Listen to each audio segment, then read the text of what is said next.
What's up, everyone? Welcome to the Political Insider. I'm your humble host, Brett Smith. Joining me today is a special guest and a good friend. Remso Martinez is a Political Insider contributor, as well as an author, podcaster, and former cast member of the award-winning television series, The Witching Hour. Good to see you. Brett, I always know we're going to talk about something detrimental to the country when we're on together, so Let's jump into it. Yeah. This made my week. This news of Mitch McConnell. It's rumored he's rumored to be out the door, headed for retirement, which I felt is kind of coming, given his age and kind of his total aversion to anything MAGA, including Trump. Dems are now going also after Diane Feinstein, who is really old, calling on her to resign after a career in politics, which has spanned, I think, nearly my entire lifetime. People forget she was the mayor of San Francisco, I think, in the 70s, and then went on to become senator. So she is lifelong politician. So we also have human vegetable John Fetterman, who I'm now calling Young Frankenstein, putting on the Ritz. He's set to return to lead a subcommittee on food stamps. We all know and see on a daily basis the cognitive decline of Joe Biden, given his age, and how they had to saw his head off for the brain surgery and everything. His words, not mine. With all that said, where is the line drawn on politicians who are clearly unable to serve because of health issues? You know, they put caps on pilots. They ground pilots at a certain age, even if they're completely fine and can continue to fly. We do this with certain careers, but why not politics? You know, I always go back and say, if you want to know what the liberals have completely changed their stance on now, just go 10 years ago.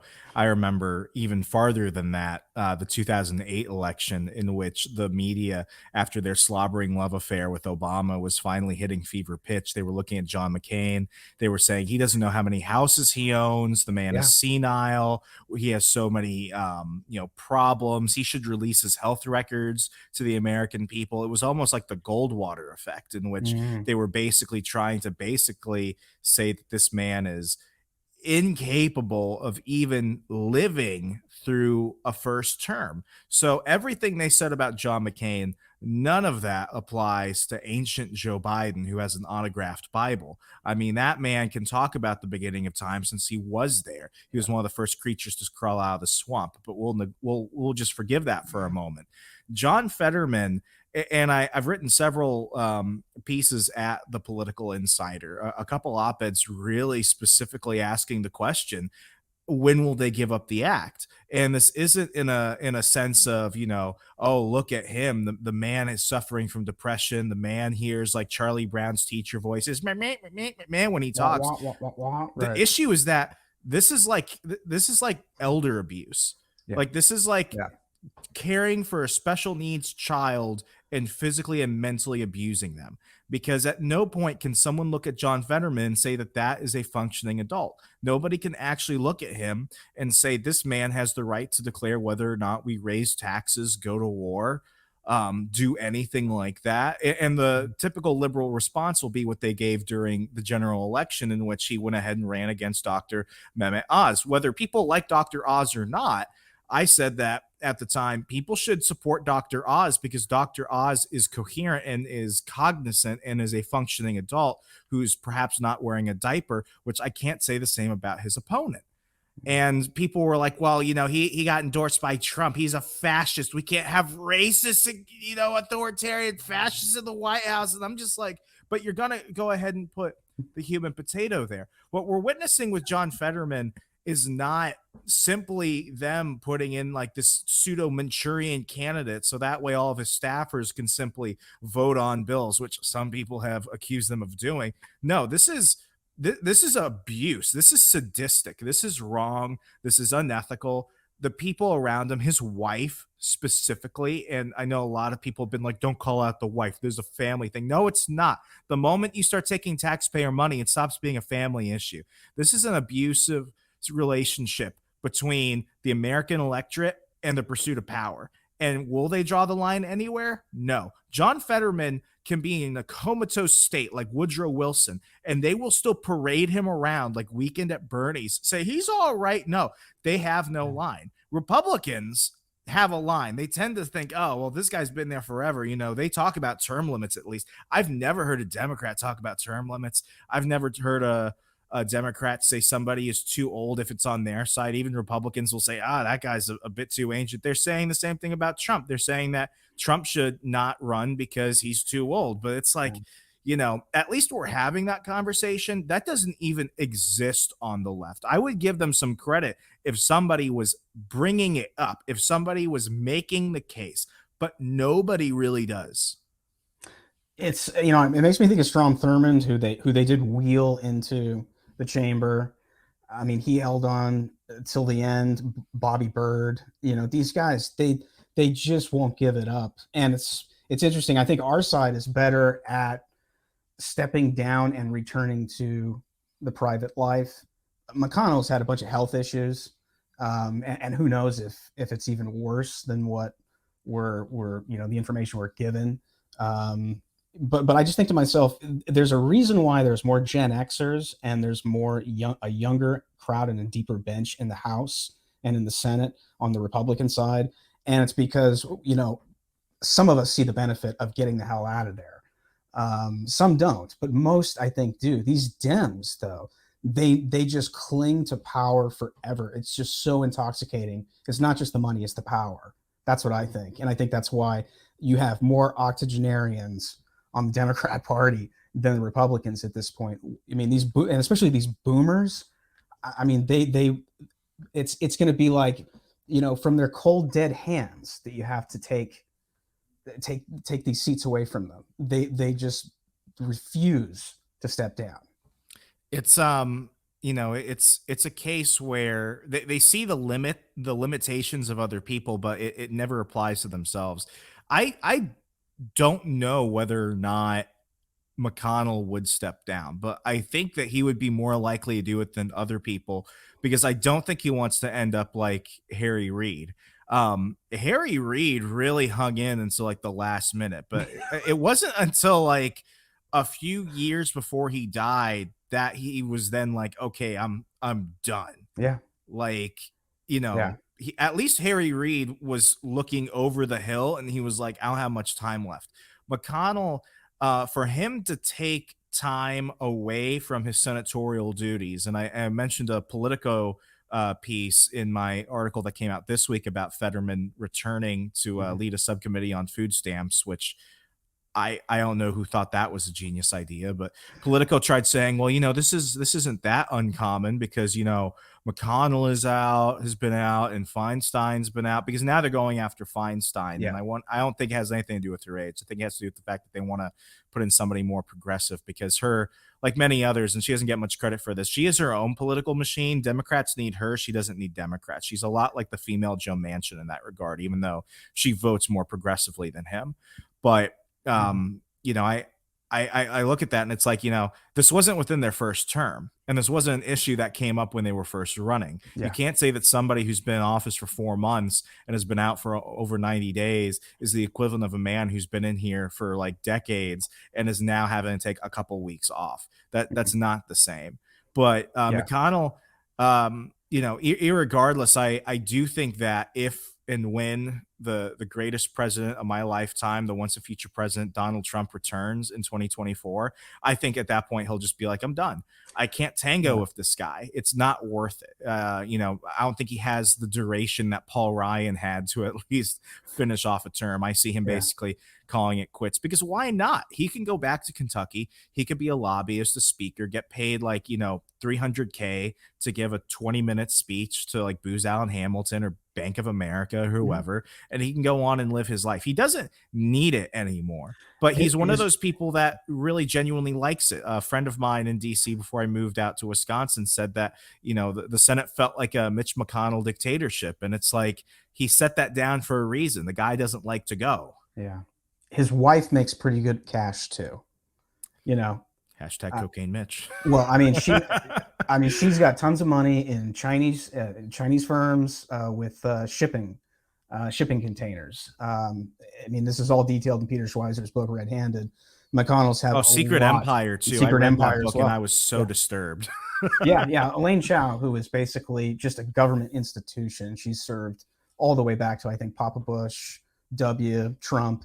Yeah, I mean, she's made well of the connections while she's been in DC and has profited greatly. So the McConnells don't need the money. I think it's more, continuing the self-adulation and being able to speak in front of crowds and everybody claps and pays him a big check. But I think it's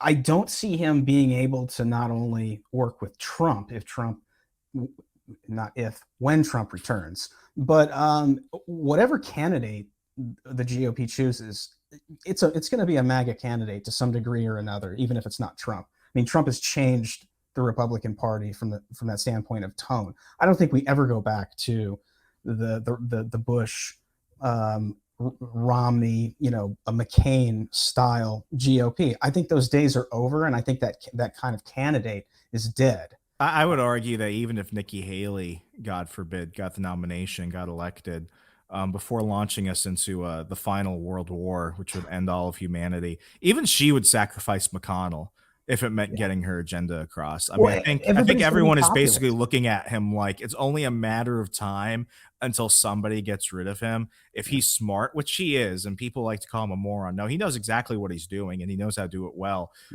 It's going to be Mitch leaving on Mitch's terms. Yes. And I think that's the smartest way any politician can go out. Don't wait for some health scare. Don't wait for age. Don't wait for death.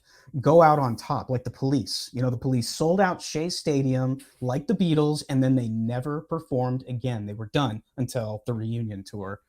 Who do you think will be first out the door, Feinstein or McConnell? Feinstein. Yeah. It's very rare that Democrats go after their own like this, and they put up a very measly effort when it came to just taking the speakership away from Nancy Pelosi when Nancy Pelosi was the Speaker of the House, and then they tried to primary her a little bit. It turned out to be a weak effort, mainly just false platitudes and threats. But it's very rare that they do this. So what I'm seeing right now, and I'd like to hear your thoughts on this, is really no different than how they went after Al Franken. Now, mind you, this is because of a health thing and an age thing, and it's less because, Franken got Me Too'd for groping a Playboy bunny. But the way that they went after Franken was more of like they're eating their own, and the right celebrated it, not realizing that this really had nothing to do with it. Conservatives swayed that no way whatsoever, because it never applies when it's coming from us to the Democrats. But when Democrats do this, I'm seeing the same people starting to come out. You're getting your Ro Khans, you're getting everyone else like it's time to step down. Like when the left eats the left, it's like a zombie horde. There just is no mercy. I think it's only a matter of time. I think McConnell will eventually step down, and I say that with the caveat of he would probably sooner die in office than he would willingly leave, but I'm going to lean on the fact that I think he leaves office before he dies. Feinstein, however, it's not a matter of if, it's a matter of when, because if they're coming out now, it's because they have the mechanism to try and get rid of her. Yeah, I think the Al Franken comparison's a good one. I haven't seen him this aggressive really since then. And that's the weird thing about it, because that's the only example of somebody who the Democrats really went after. They never went after Anthony Weiner when he was Congressman Weiner. No. They just don't really do that. It's like this. It's like they're not going after Feinstein because she's old. They're not going after her because she is in a scary situation of her health. Because if that was the genuine concern, then they can paint the same picture with Biden. They can say the same thing with Fetterman. It's got to be something else. But the problem is, we're not going to know until after the fact. Are they afraid that a Republican could potentially compete for that seat? In California, no. It's a matter of who wants the seat, who else wants the seat, and how much are they willing to fight each other that they first have to take her out in order to get it. I think what we're seeing right now is the beginning of some really, really down and dirty Democrat versus Democrat power plays. It's like McConnell in 2018, 2019, McConnell was notorious for specifically pointing out Republicans in the primaries who his own staffers were like, he wants him gone, he wants him gone, he wants him gone.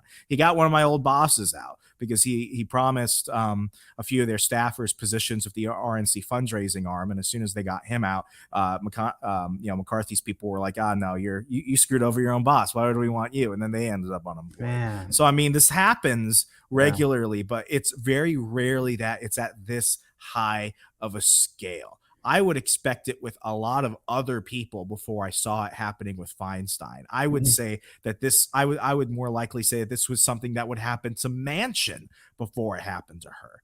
They will give this woman kidneys. They will try and Yeah. Ruth Gator Ginsburg black magic her and donate blood and stem cells before they get rid of her. So something is up. Conservatives will have no impact on this whatsoever, but what comes after is going to be quite disturbing, and it's going to change some things from there. Well, I agree with you. I think they want her out so they can put somebody in there who will play ball. She doesn't play ball. She's kind of like you said in the Joe Manchin, Kirsten Sinema kind of politician where yeah, she probably votes 90% of the time, but they want that other 10%. They want somebody who's going to be basically a yes vote, all the way, and that's an area within America where they can get just that because it's like you said, there's not going to be any competition. I look for articles floated, just like they have been recently, about her health, her mind, dementia, all kinds of things. That's what they're going to start to spread is she's not well. She doesn't know what she's doing. That's what I kept hearing stories about, which was, yeah, she went and voted on something and then someone went and asked her about it like 15 minutes later. And she's like, oh, I don't remember voting on that. That's going to be the type of narrative that they paint, which will, drive the narrative that she's not a sound mind. She's in cognitive decline. It happens to everybody, don't you know, just like your grandmother or your grandfather, and she needs to step down. She needs to do the right thing. It's like a mercy killing. I think they're so desperate, I mean, the Senate's so razor thin anyway. They look for any and every edge, man. And I'll tell you something, I admire them for that. The Democrats never go into a fair fight. They don't believe in fair fights. Republicans are like, oh, well, I play by the rules, and of course I'm going to fight fair. It's like that's why you get your ass kicked all the time, because you go into it thinking that it's going to be a fair fight, and it never is. So, I admire them for looking for the edge anywhere they can find it. So, I mean, how long are we going to call ourselves conservatives when we don't really conserve anything? We just slow it down. I mean, Democrats are like going 65 miles an hour or 100 miles an hour towards communism, and Republicans are just basically trying to wrestle the gearbox to put it into first gear, but still going in the same direction. It's just bizarre to me. But, it's a great example of what they're willing to do and the lengths they're willing to go to get that edge so they can win and get their agenda passed. I almost want to see like who out there is really defending Feinstein, because that's gonna be like the real schism, Yeah, like the people who are defending her and the people who are attacking her. exactly. Right now, you only have two sides: the people who want to get rid of her and the people who haven't said anything yet.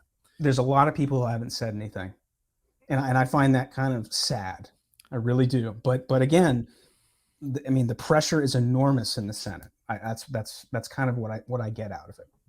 Yeah, and I mean, you don't really have anybody on the right who sits in what I call like this island politician uh position. Manchin can fundraise on himself. Manchin is his own party machine. Yeah. I would disagree with what you said about Cinema. I think that needs to be tested with her first reelection without the backing of the Democratic Party. If she wins that, then she becomes her own political No, that's a island. great point. I always forget about her. She's an independent now. So I mean, Yeah. the game's changed. And they're going after her, Brett. I Yeah. think really when it's time for her to face her, what would be technically her second official reelection.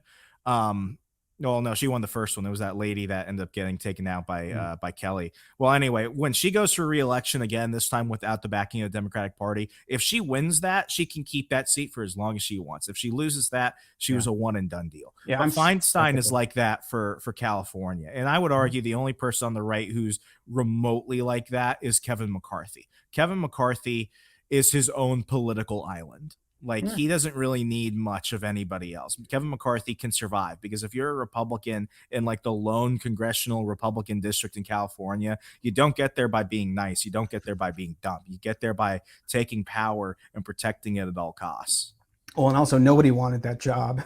Nobody. Nobody wanted that job. I mean, Kevin's going to spend the next year in hotel rooms raising money, and that's it. And maybe, going back to DC for crucial votes. But I mean, that is the job. And nobody wanted it. And I was kind of like, well, if nobody wants it, then let him do it because he is good at it. Oh yeah, I mean, I think Kevin McCarthy is, he's kind of like a lizard person. Like, you can't really trust him. Nobody thinks he's an ethical human being. I've never met anyone that thinks he does. But But they I have like him led, because yeah, he gets stuff done, and he's never coy about it either. Like, there's no wondering what's going through Kevin McCarthy's mind. I would say he's genuinely the most honest person in DC, because if he wants something, everyone knows it, and then he just takes it, and you can't say he lied to you. You can't yeah. say that you didn't know that Kevin McCarthy wouldn't get his way over on something. I mean, he gets what he wants all the time. I think he's done a good job so far, largely because some pressure was leveraged against him by my buddy Eli Crane and others. Eli did, I think held out and did not end up voting for him, even though I think Eli said that so far he's done a good job. But if it wasn't for that pressure, I don't think that we'd have the Kevin that we have today, which is at least a Kevin who's pulling in the same direction as Trump and the rest of the populist movement, which again I think is the new flavor of the Republican Party, and that's directly related to Trump.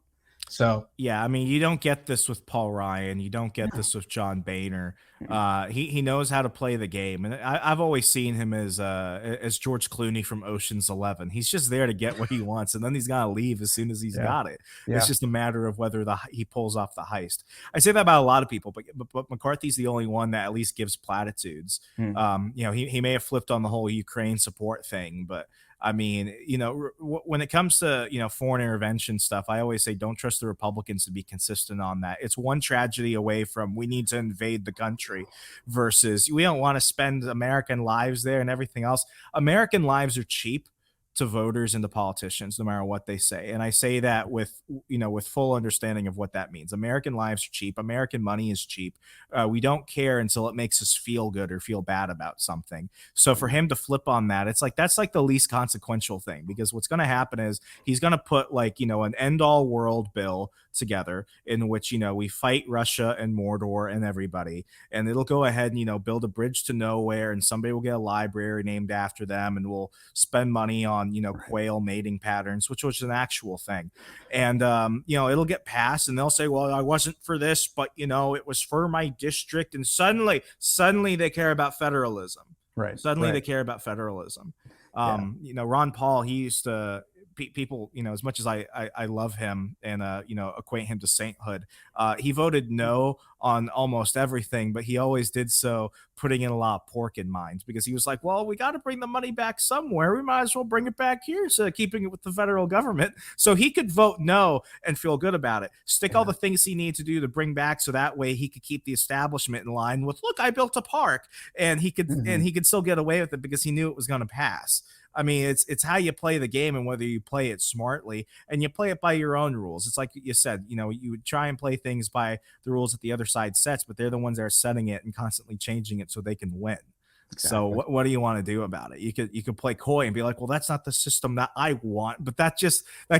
doesn't happen, buddy. That doesn't happen ever. It doesn't happen in life. That's I No. always tell people, you don't get 100% of what you want out of life. Politics is no different. And as Rumsfeld famously said, you go to war with the army that you have, not the army that you wish you had.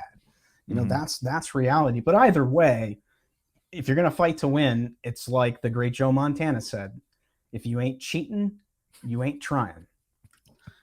Do you, uh, do you think that John Fetterman completes a full term? And I'll put a caveat in here, which is, does John Fetterman step down, and does his wife get named to his spot? Or does she run? Because we've seen this. This is reverse Mark Kelly. Gabby Giffords goes out, Mark Kelly runs, gets the sympathy vote. This I can totally see this happening for Fetterman. I know that there's some issue as to whether Fetterman's wife is legal or not, so I guess that could be a potential hitch. But I can totally see that happening. Man, she has mob wife written all over her. Absolutely. And I never thought of that. So this is very new to me. So I'm about to give a very raw answer. I don't think that should be out of the realm of possibilities. Well, first, does he complete his term? I don't think he lives. Oh, wow. I'm not saying that jokingly either. The man suffered an extreme, we're not talking a mild stroke. Okay, this isn't Mama Creed in Creed 3 who can still have a glass of wine before she kicks it.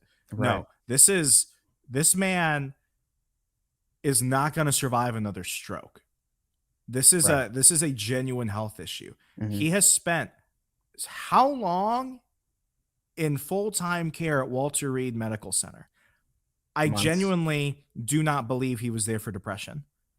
I do not believe he was there for depression. Yeah. Well, it had to have been. It could have been both. Well, now they're talking. I don't believe it.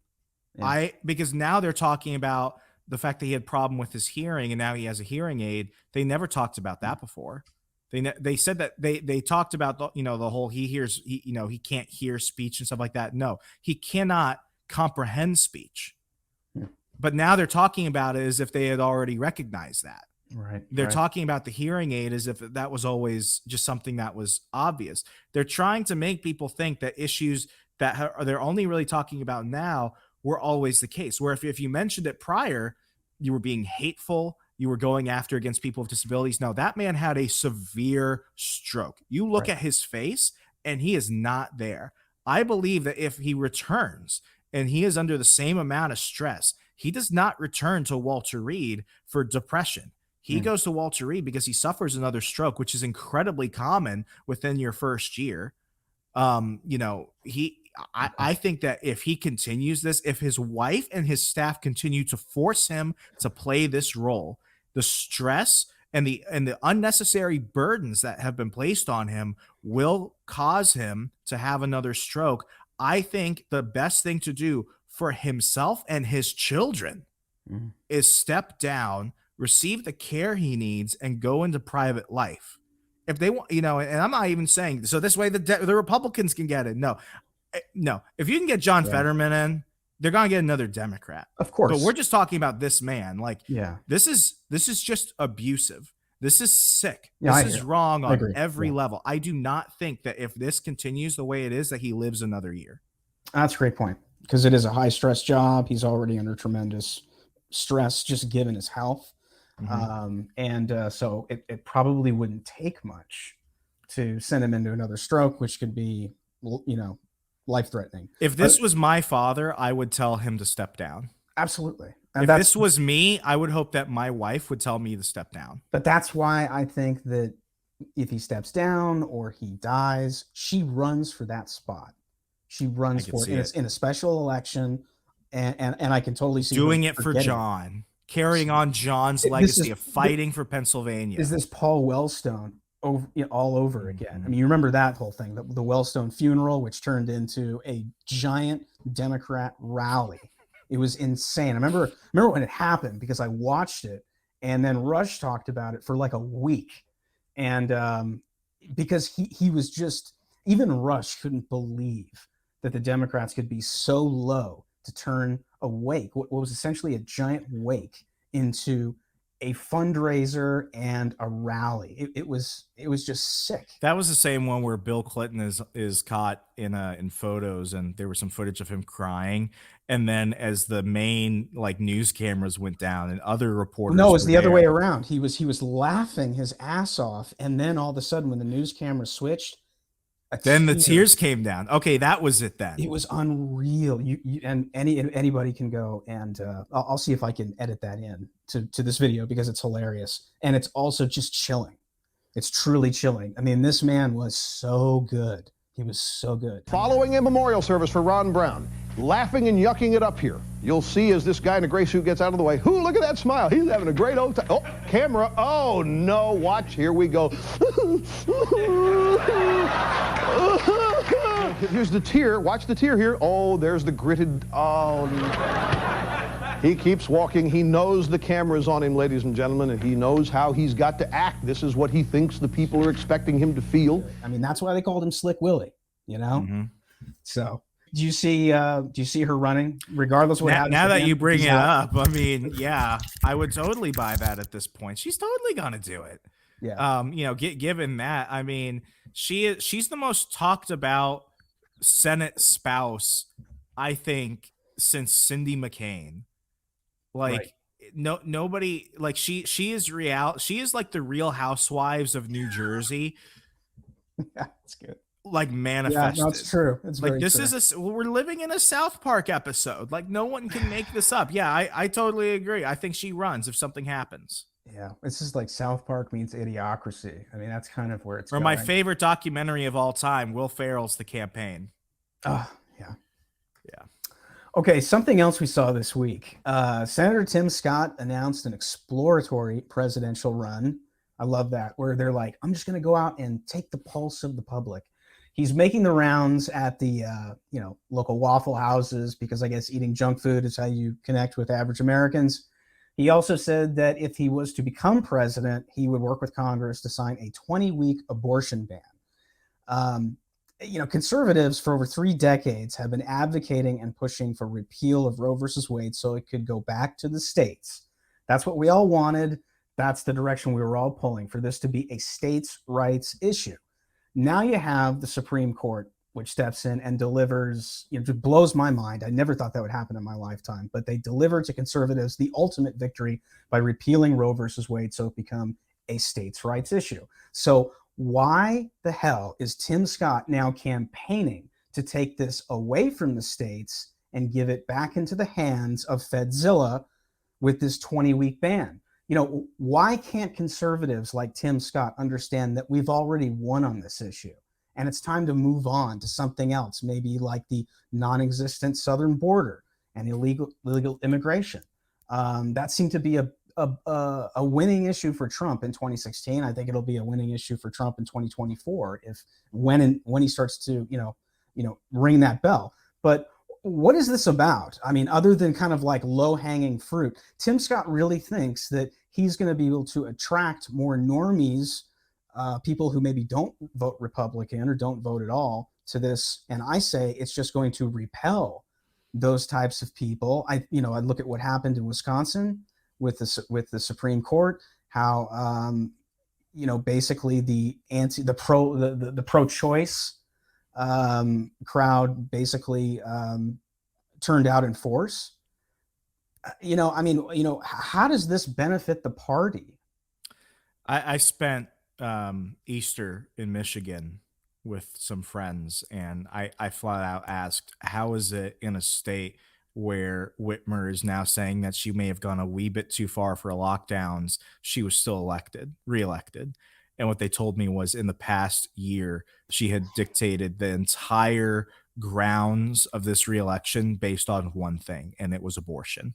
And suddenly everyone forgot about how she ruined their lives, and they jumped on what is, for the most part, given the population, an issue that does not impact a majority of people. And yes, that includes women. For people that are like, well, you didn't include the women. No, I'm a majority of them too. Yeah. Tim Scott, let's remember this. No one, he's never in the top 10 for most polls. No CPAC polls, no Fox polls, no Rasmussen polls, no polls. So he's not there. So he already knows that he's got an uphill battle to climb. Secondly, he's in South Carolina. He's relatively popular in South Carolina. Even if you compare him to Lindsey Graham, who's popular in South Carolina, he would, some would say he's more popular in terms of positive opinion, at least among Republicans. You know who nobody has spoken about, given this current election cycle, even though it's still in the beginning? No one talks about the evangelicals anymore. It's because the evangelicals aren't needed. Yeah. No one has talked about them since 2016. They were not a factor in 2020. They're not a factor now. Looking at this, the biggest group of Republican voters to push the abortion issue is the evangelicals. Sure. So now, since the big battle over abortion has been won and Roe v. Wade is dead, what do you do with all these people? Some of them are inherently neocons. They're going to go to Haley. A lot of them are going to be, you know, look what they did to my civil rights, my freedom of religion, freedom of speech, and all that stuff. Some of them are going to go to DeSantis. And then some of them are going to be like, we have to take down this swamp monster that has just completely taken over our lives. We're going to Trump. Right. Where does that leave him? That leaves him saying that I have to go and find one thing to really make me different compared to everybody else. Because Vivek Ramaswamy, I think that's how you say his name. Yeah. He's running basically to get a job at the Daily Wire eventually. But he's more of the anti-woke guy than some of the candidates will be. So where does that leave him? He can't even be the anti-vaccine candidate because he was kind of for it. And that goes to Robert F. Kennedy, a Democrat. So where does that leave him? I think it has less to do with the fact that he wants to be this substantial pro-life warrior. And I think he needs something to build upon, because nobody wants to, I just want to be part of the radical middle crowd like that. Like no one's going to get excited when he inevitably brings out Mitt Romney to campaign for him. And I say that saying that Mitt Romney is going to campaign for everybody who's not Trump, much like he did in 2016 during the primaries. Yeah. That just doesn't do it. So Well, I think it has less to do with that. It has more to do with the fact that right now he's struggling. He took bad advice and he thinks this is what's going to help him stand apart. It will, for the wrong reasons. Yeah, no, I think that's a great observation. It gives him some semblance of a base to build the campaign, or at least have a foundation to build it up from there. I just don't, you know, it's funny. I was just thinking that being black and conservative no longer really has the traction that it might have 15, 20 years ago, you know, because there's a bunch of black guys in Congress on our side. So it's just kind of like, oh, you know, it's not. I think Herman Cain. Yeah, I mean, run. I think Herman Cain and Ben Carson Right. kind of eliminated the fascination a lot of people had, because it used to be with Republicans, oh, look, we have a black guy. Well, and then yeah. once they got talking, it's like, oh my gosh, black Republicans are capable of bad ideas too. It was a big deal in 2000 with Alan Keyes. And I voted for Alan Keyes in the primaries. I thought Alan Keyes was awesome. He was certainly the best orator and easily the most passionate on that stage. Yeah. But I just kind of find this whole thing with Tim Scott just sort of puzzling, because I think like guys like Asa Hutchinson, who our friend Kurt Schlichter was like, I asked him about that, and I'm like, who's enthusiastic about Asa? There's no Asa mania. Yeah, he's like the Asa holes, you know, and I was like, perfect, you know, there's probably like 10 of those, but yeah, I mean, most of these people, you know, below Trump and DeSantis are basically polling somewhere around 1%. You know, it's pretty sad, and I'm thinking to myself, how are they going to do debates again from the standpoint of, you know, the polls, and certain people are shut out if you're not above a certain threshold. But funny enough, it's looking more and more like we're going to get kind of a 2016 style primary with a slew of people and Trump right smack in the middle. And I'm just thinking it's Thunderdome all over again. And I'm excited. You know, I like all of this conflict. I want to see him put some gloves on, have Dana White and Joe Rogan commentate. Listen to Asa Hutchinson. You forget I'm friends with Conor McGregor, Colby Covington, Jorge Masvidal. You're not going to touch these hands. Right. And they're not small hands. Remember, they're not small hands. We already tackled that in 2016 with when Trump, and Marco Rubio. I have very big hands. And I think that's when Trump finally gave him the nickname of Sweaty Little Marco, which ended up kind of becoming Little Marco, but originally it was Sweaty Little Marco. So I love 2016, man. I thought it was hilarious. I loved the smash mouth politics. I loved how basically Trump, there was no more kindler, gentler decorum and all of this, the gentleman and my friend from so-and-so. It was just a brawl. And I think that's how you get the best candidate. Yeah. I mean, at this point, the question isn't, whether Trump will get it. The big question everyone's going to have to ask is why not? It's his to lose. Yeah. And that's the thing, because it's nobody goes all out. He went all out. And that's just the thing. Like, nobody can do it. And at the end of the day, here's what I've always said about the 2020 election, much to my old friend Ben Stein's dismay. I would go on his show, and I was regularly put in the corner of most of us believe it was rigged, Remso. I don't believe the 2020 election was rigged. I believe ultimately that a majority of Americans who were politically apathetic were just battered by the news, and they were battered by the constant media campaign to villainize the president and to attempt to make him look like he was just bringing the end of world, like he was Ragnarok incarnate. And they voted for Joe Biden, not because they liked Joe Biden, but because they thought that things would go back to normal. And now they see what normal looks like. And normal freaking hurts. Yeah. It sucks. It is scary, and we're all going broke. And they don't want that. So you're seeing a lot of people now who are like, I didn't like him the first time, and then I finally voted against him the second time, but we need Trump because this is not good. Yeah. I think a lot of the people, that Obama Trump voter in 2016, comes back because they're done with it, and they're going to bring him back, and it's going to be awesome. Yeah. And it's going to completely shatter everything. This is going to be like Grover Cleveland on steroids. There were two types of Grover Clevelands. The first one, who was pretty much a staunch constitutionalist, and then you had Grover 4 years later when he came back, and he was like, no, this is a Grover tatership, okay? I'm going to run the executive branch like I run my meals. They're going to be big, they're going to be constant, and they're going to be heavy, and I'm not going to take recommendations. I don't know much about him. Grover Cleveland was a pimp. But now I'm interested. He's like one of the only two Democrats I like. The second one was killed by the CIA in 63 or 64. Yeah. 64. Yeah. That was which. I'm excited that Robert, that RFK Jr. is running. I don't agree with his politics, but I think that he's the old school liberal who's not afraid to break with the party. You mean he's not a communist? He's not a communist. You can just say that, Brett. He's not a communist. And getting back to 2020 was not a normal election in any sense. I mean, we had COVID, and I think that without COVID and without all of the bullshit that happened in light of COVID, if there's no 15 days to slow the spread and none of that stuff happens, actually, if there was just 15 days to slow the spread, I think Trump gets reelected, just like nearly every other incumbent president. It's very difficult to defeat an incumbent president. It's only happened maybe I think 7 or 8 times possibly. So it's unusual for a guy not to get 2 terms. Things were very much hunky-dory going into, I would think things were better than hunky-dory. 2019 was the best economy that I've seen in my lifetime, even though during the 4 years of Trump, I made more money than I ever have. So it's just kind of like, and I know everyone else pretty much, in my circle did very well in those 4 years, and it kept getting better and better. And you saw that in the rise in wages and whatnot. So, there's some data there to back that up as to why the middle class started to feel good under the Trump administration. So I see him getting that again, but COVID just, dude, you want to talk about just the ultimate speed bump in the road. It took everything apart, and then it changed the game.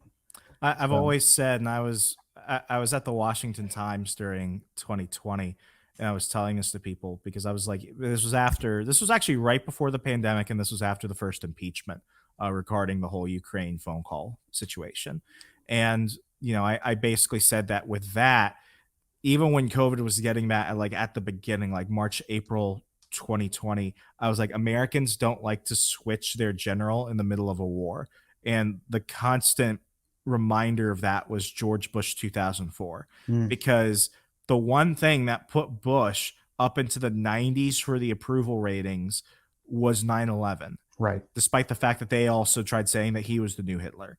And despite all their efforts, it wasn't until after he was reelected that he plummeted into the 30s for his approval ratings. And he came up with the infamous joke at the State of the Union. No, it wasn't State of the Union. It was the press dinner or whatever. And he was like, why can't I have dinner with the 37% of people that like me?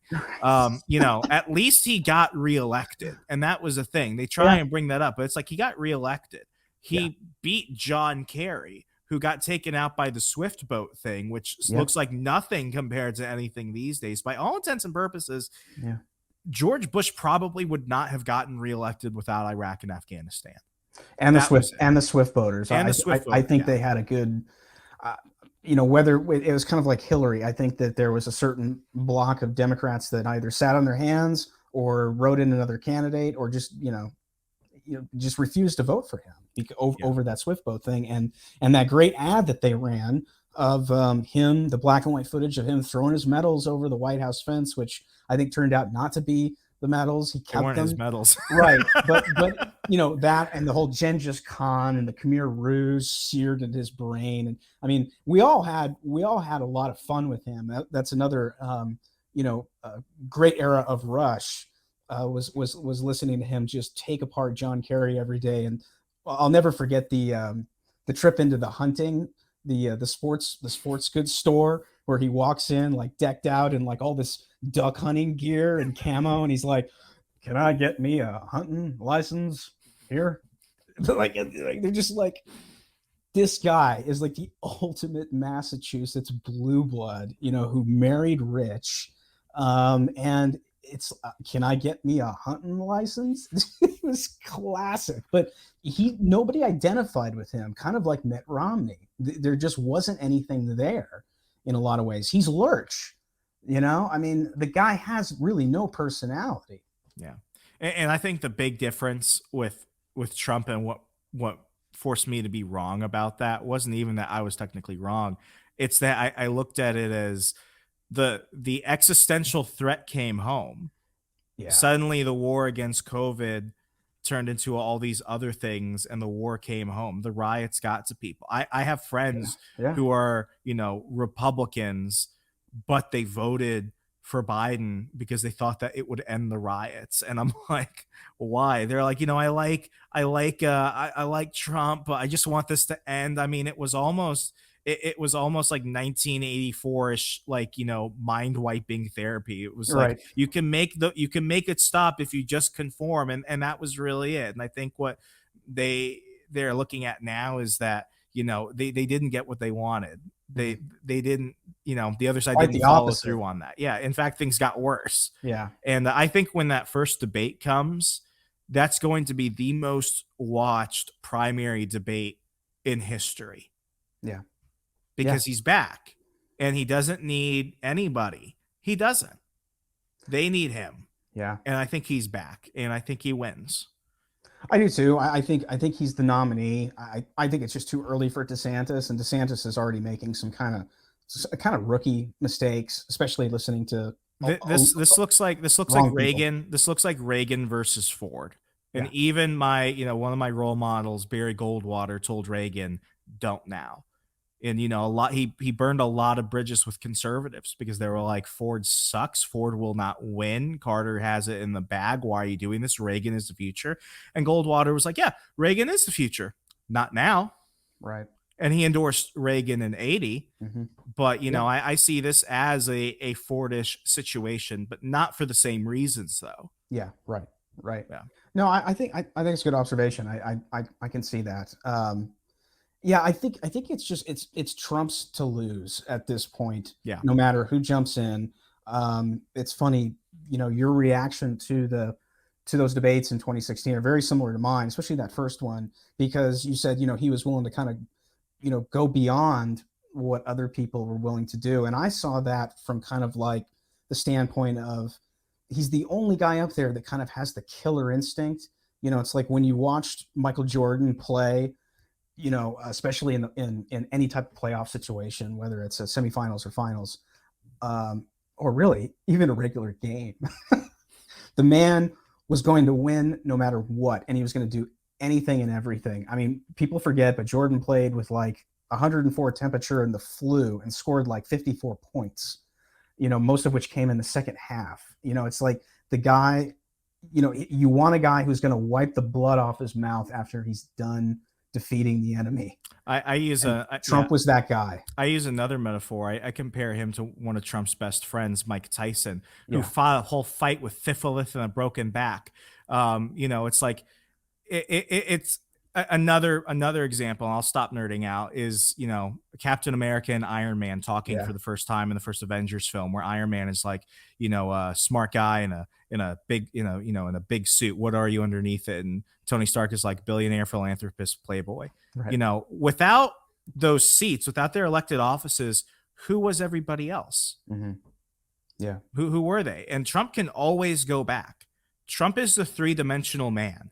He is in culture, he is in history, he is in politics, he is everywhere. You can't take him out. He exists on every plane. Mm-hmm. He is the Andrew Tate of politics. He is just that. Like, you can't take him out of things. He's everywhere, and he can always fall back.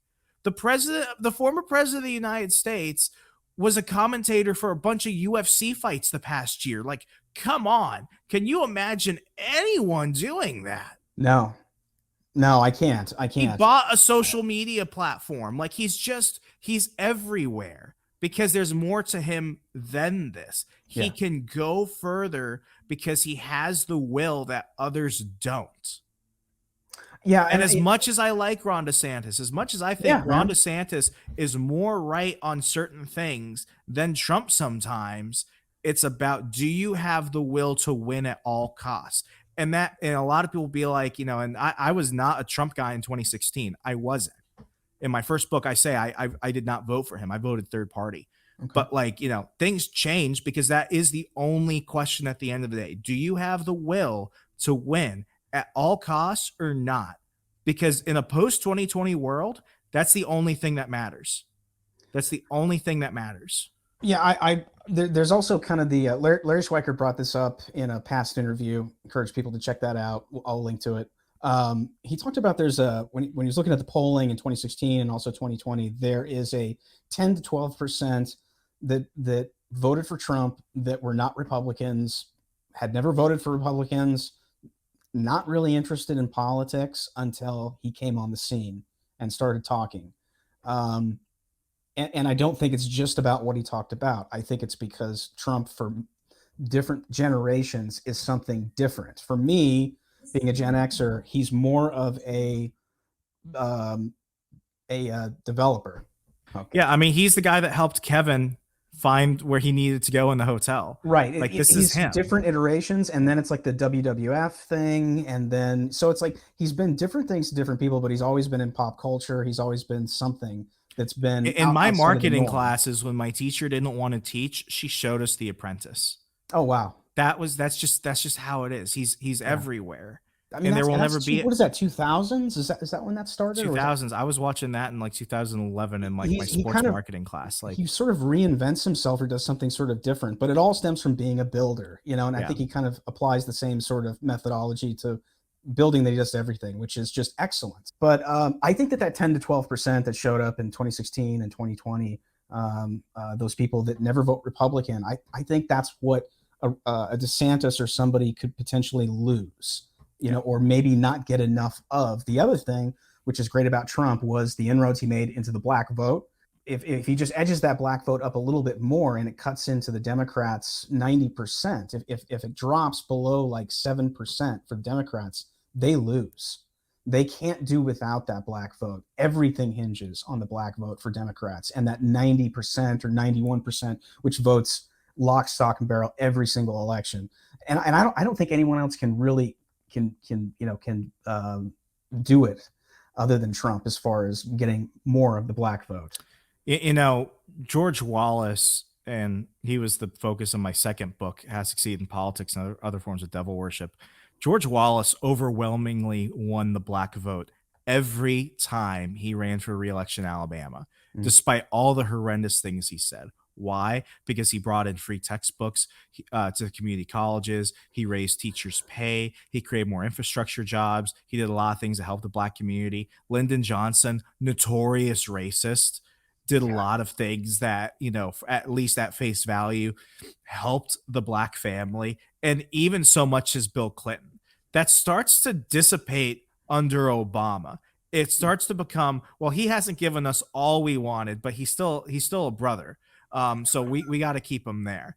All they got was the phone. All The phones. they got was the phone, and they didn't even get the health care. Right. He bamboozled them. Got the And Obama that's phones, when you had a lot of black comedians saying Obama's white. With Biden, the gig is up. No one is benefiting under Biden. None of them. And they're just looking at him.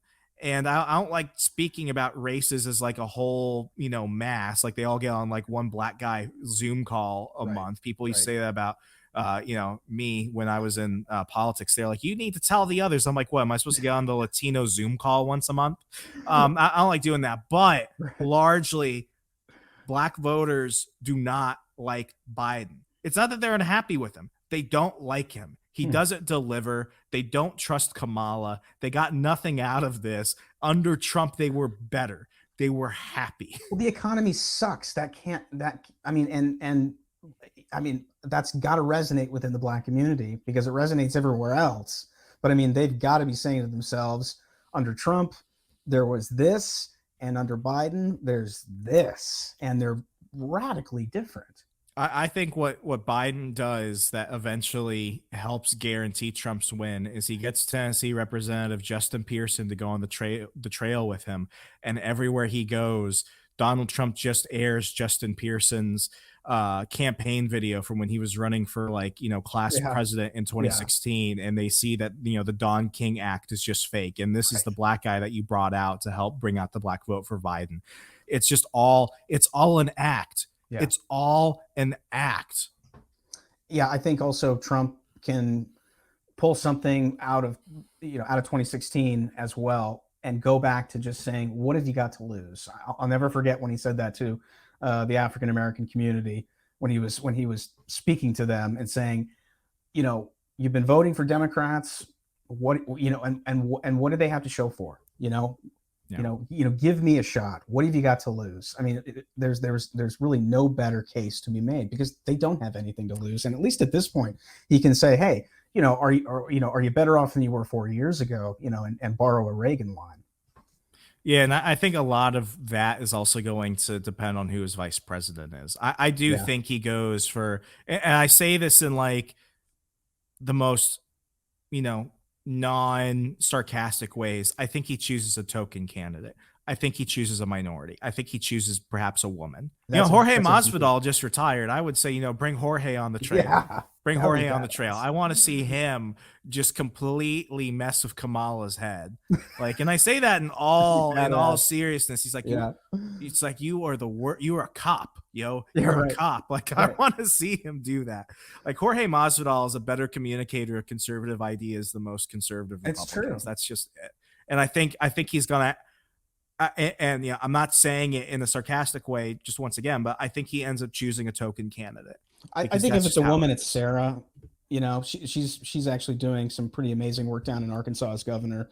But and like our friend Chris Barron said, I think that will kind of be a callback to what was and how good it was and the good times with Trump, because Sarah kind of represents that and can certainly focus people on all the good things. And the other thing is, I mean, she's probably Kayleigh McEnany was amazing, but I think Sarah sort of set the bar. She solidified that by running for governor.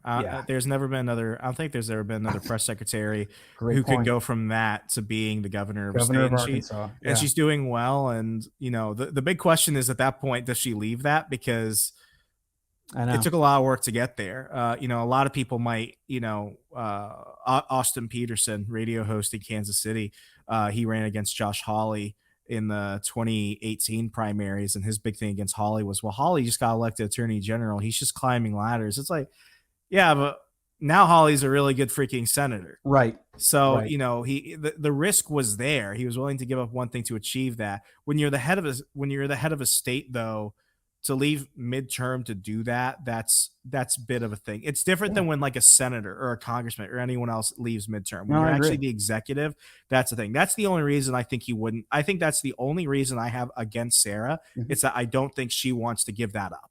Yeah. Yeah. I mean, I have more faith in Sarah leaving and Arkansas electing someone like her than I do in DeSantis leaving Florida and Floridians electing someone like DeSantis. because when I look at the margin of victory between Gillum and DeSantis, it's terrifying. And Trump's right. Without his endorsement, DeSantis would not have won, because DeSantis won by like 1%. Yeah.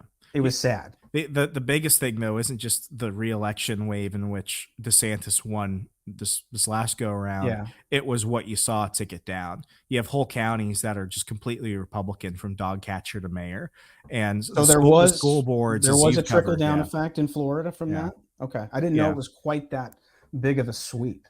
So I mean, there was like a while back, like last year, when you had like the Moms for Liberty on, like I looked into more of that. Like there was a big bottom, top down effect on that. So I think, I think Texas goes blue after Abbott. I have a feeling we might be seeing like Governor Beto one day. They might resurrect. But I mean, our down ballots went real heavy red, and Beto lost in the areas where he did the best. That was the weird part. Prior. And our legislature is so red. So that's the weird part. I see Texas balkanizing more from the standpoint of the bluer areas get bluer and the redder areas get redder. But the bluer areas are the cities. Yeah. So I mean, they're kind of the outliers in that sense, but they do have all the population. Austin is the weird part. That I cannot understand it. I mean, it's the seat. All the blue-haired people went there. Oh God, it's just crazy. I got a buddy who just moved out of there, who had spent years there, and he's just like, it's just not fun anymore. It's dangerous. He's like, I don't feel safe. And this guy's a Marine. And I was just kind of like, wow, okay. It's gonna be a wild election for sure. It's gonna be a blast. And I think we'll do well. I really do. I just think that the wind will be at our backs, especially if things get worse. If there's more pain. I've always said that you're never going to shake people out of apathy until gas goes back up and groceries continue to stay high and unemployment starts to go up, labor participation goes up, and we have stagflation and kind of a 70s malaise, which was, people forget, the 70s was double-digit unemployment, double-digit inflation, double-digit interest rates, 20% prime. I mean, these it sucked. It absolutely sucked. And, I talked to my parents about it because I was a baby, during Carter. And, they just said, it was awful.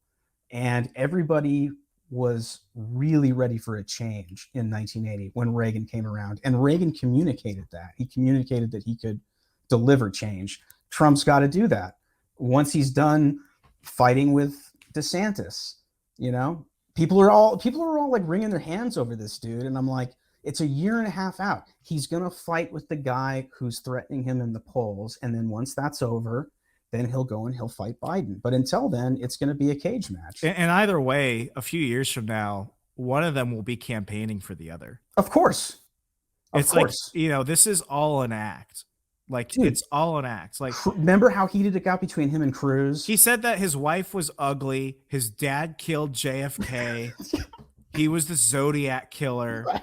And next thing you know, a few years later, Ted is like, I want to go ahead and bring in my good friend, President Donald J. Trump. And it's like, Ted, that's when I started thinking, it's like, if you called my wife a dog, said my dad killed the president, and said I was a serial killer, I'm never talking to you. Nonetheless, bringing you here and acting like it's fine. And dudes can do that. They can fight and then make up. The funniest thing, I think, is he called Carly Fiorina a horse face. I think he also called Heidi Cruz a horse face. But he made fun of Rand Paul, and he made fun of Rand Paul's hair and his looks, and he's just like, what's going on with that? Why is Rand Paul here? He's not even tall enough to be here at the podium. Now they're buddies and they golf together. I don't put it past Trump to kiss and make up with this everybody. Is kabuki theater at the end of the day. Anyone thinking that's personal is a moron. Yeah.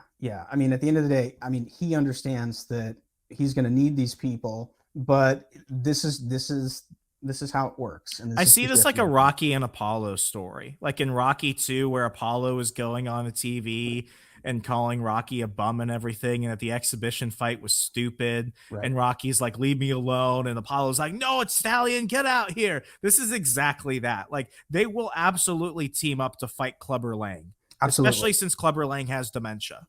Absolutely. Yes. No, it'll happen. No, great analogy. We'll end it there. Sadly, we're out of time. Remso, go ahead and give everyone your social media coordinates so they know where to find you and your work. Go ahead and follow me on Twitter at HeyRemso, HeyRemso, and catch all my work at thepoliticalinsider.com. Awesome. Thanks, brother. We'll do it again. Thanks, Brett.